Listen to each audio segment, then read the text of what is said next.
नमस्कार दोस्तों, स्वागत है आप सभी लोगों का स्टडी ग्लोव्स पर। सत्येंद्र सीवाल एक ऐसा व्यक्ति जो कि हनी ट्रैप के अंदर फंसा। वीडियो चैट होती है, वॉइस चैट होती है, मैसेज चैट होती है एक लड़की के साथ में जो कि पाकिस्तान के रहने वाली थी, और उससे धीरे धीरे अपनी खुफिया जो सूचनाएं थी उसको शेयर करना शुरू किया। ये जो व्यक्ति आप लोग यहां पर देख रहे हैं, ये व्यक्ति बेसिकली 2021 से ही एमटीएस के पद पर तैनात था मॉस्को के अंदर। भारत के दूतावास जो कि मॉस्को के अंदर है, वहां पर एज ए कर्मचारी, एज ए एम्प्लॉय जो है वहां पर तैनात था। मल्टीटास्किंग स्टाफ जो होता है वहां पर तैनात था, और धीरे धीरे इसने क्या किया कि सूचनाएं जो है उसको लीक करना शुरू कर दिया।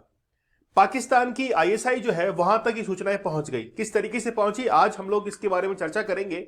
और व्यक्ति जो है आखिरकार क्या वाकई में इसकी गलती थी या फिर कुछ मिस्टेक से ऐसा हुआ, पूरी हम लोग जो है आज इसकी खोज खबर लेने वाले हैं। इलेक्ट्रॉनिक सर्विलांस क्या होता है उसके बारे में आप लोग जरूर अच्छे से सुनिएगा। ये जो व्यक्ति है, नाम है सत्येंद्र सीवाल, पिता का नाम है जयवीर सिंह, दो भाई हैं इसके, हापुड़ का रहने वाला है, और दो मोबाइल फोन, आधार कार्ड और पैन कार्ड जो है इससे प्राप्त हुए हैं। मेरठ से इसको अरेस्ट किया है, मेरठ यूपी के अंदर है, वहां से अरेस्ट किया है। यह व्यक्ति बेसिकली एसएससी के थ्रू एग्जाम को क्रैक करके वहां पर पहुंचा था।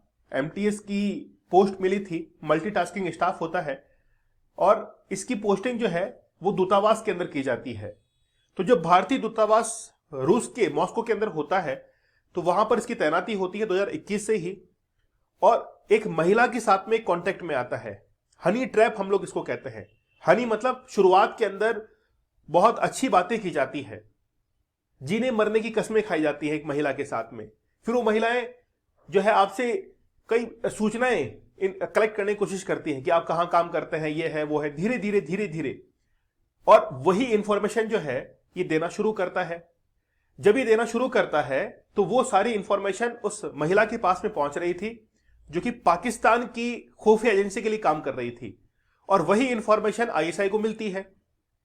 अब बेसिकली पकड़ में कैसे आया, जब भी कोई, जैसे हम लोग कहते हैं कि फाइनेंशियल ईयर जब कंप्लीट होता है तो जितना भी फाइनेंस होता है हम लोग उसका लेखा जोखा करते हैं, अकाउंट्स ऑडिट वगैरह करते हैं। वैसे ही इलेक्ट्रॉनिक जितना भी कोई काम होता है उसका इलेक्ट्रॉनिक सर्विलांस किया जाता है। कोई गैजेट्स वगैरह है, जो बातचीत हुई है उसका सर्विलांस किया जाता है। तो इलेक्ट्रॉनिक सर्विलांस के दौरान इसकी जो वॉइस रिकॉर्डिंग है, मोबाइल चैट है, वीडियो चैट है, वो सब पकड़ में आती है, और उसके बाद में ये पता लगता है कि ये जो सत्येंद्र है वो बेसिकली आईएसआई के लिए काम करना इसने शुरू कर दिया था। अब शुरुआत कहां से होती है, उस महिला के साथ में इसकी शुरुआत होती है, और वहां से धीरे धीरे इंफॉर्मेशन को शेयर कर लेता है। आप लोग हमारे 75 डेज हार्ड चैलेंज के साथ में जुड़ सकते हैं। आप लोग को कोड यूज करना है चैलेंज, जिससे डिस्काउंटेड प्राइस के अंदर ये अवेलेबल होगा। वाकई में चैलेंज नहीं है, चैलेंज के तौर पर आपकी विल पावर कैसे आप इंक्रीज कर सकते हैं, आप अपने डिटर्मिनेशन, गोल को लेकर कितना एक्साइटेड है, क्लियर थिंकिंग आपके अंदर कैसे आ सकती है, उसके लिए कई सेशंस जो है वो लिए जा रहे हैं ताकि आप लोग इस एडिक्शन से बाहर निकल सके। उत्तर प्रदेश की जो एंटी टेररिस्ट स्क्वाड है, एटीएस है, उसने अरेस्ट किया है सत्येंद्र सीवाल को, जो कि वर्किंग कर रहा था इंडियन एम्बेसी इन रशिया के अंदर। His alleged involvement in anti national activities with the Pakistan intelligence agency, ISI के लिए काम करना ये शुरू कर चुका था, और मेरठ से इसको अरेस्ट कर लिया गया है। शुरुआत के अंदर इसको भी पता नहीं लगा कि वो जो महिला है वो पाकिस्तान से जुड़ी हुई है। फिर कुछ ऐसा ही माहौल जो है वो क्रिएट होता है, एक रोमांटिक माहौल जो है क्रिएट कर दिया जाता है, और व्यक्ति समझ नहीं पाता कि आखिरकार चल क्या रहा है, और धीरे धीरे उस हनी ट्रैप के अंदर ये फंसता चला जाता है।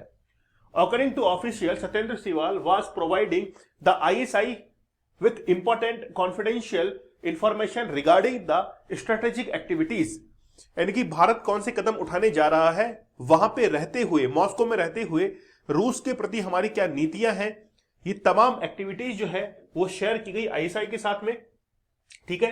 The ministry of external affairs, Indian military establishments reports, यानी कि बेसिकली क्या है कि मिनिस्ट्री ऑफ डिफेंस है, मिनिस्ट्री ऑफ एक्सटर्नल अफेयर्स है, मिनिस्ट्री ऑफ मिलिट्री एस्टेब्लिशमेंट है, इन तमाम की जानकारी जो है, स्ट्रेटेजिक एक्टिविटीज सत्येंद्र ने पाकिस्तान में पहुंचाना शुरू कर दिया। हो सकता है कि धीरे धीरे कोई मोटी रकम भी मिलना शुरू हो चुकी हो, ऐसा अभी तक पता नहीं लगा है, लेकिन एक हनी ट्रैप जो है वो बताया जा रहा है। Satyendra Siwal has been working as an Indian based security assistant, मतलब वहां पर वो तैनात था as a security assistant, basically हम लोग उसको कहते हैं IBRD या IBSA भी हम लोग कहते हैं, in the Indian embassy Moscow, और सिंस 2021 से वहां पर सिक्योरिटी असिस्टेंट के तौर पर काम कर रहा था। जैसे आप लोग को पता है कि एसएससी का एग्जाम लगता है MTS के लिए, उसको क्रैक करने के बाद बहुत सारे लोग जो है वो अलग अलग एम्बेसीज के अंदर तैनात होते हैं, उनमें से हम लोग इसको काउंट कर सकते हैं।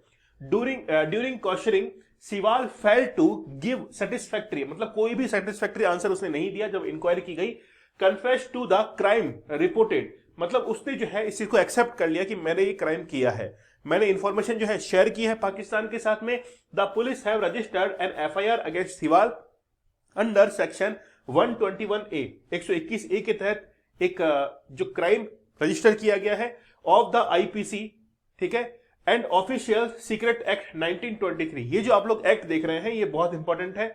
जो भी ऑफिशियल डॉक्यूमेंट्स होते हैं, स्टेटमेंट्स होते हैं, एक्टिविटीज होती है, स्ट्रेटेजिक जो भी कोई भी अगर एक्टिविटीज होती है, इंफॉर्मेशन होती है, अगर वो शेयर करता है तो उसके ऊपर ये एक्ट जो है वो लागू होता है। इसके तहत अगर आप कोई भी ऑफेंस करते हैं तो आपको अरेस्ट किया जाता है और आपके ऊपर क्रिमिनल चार्जेस जो है वो लगाए जाते हैं।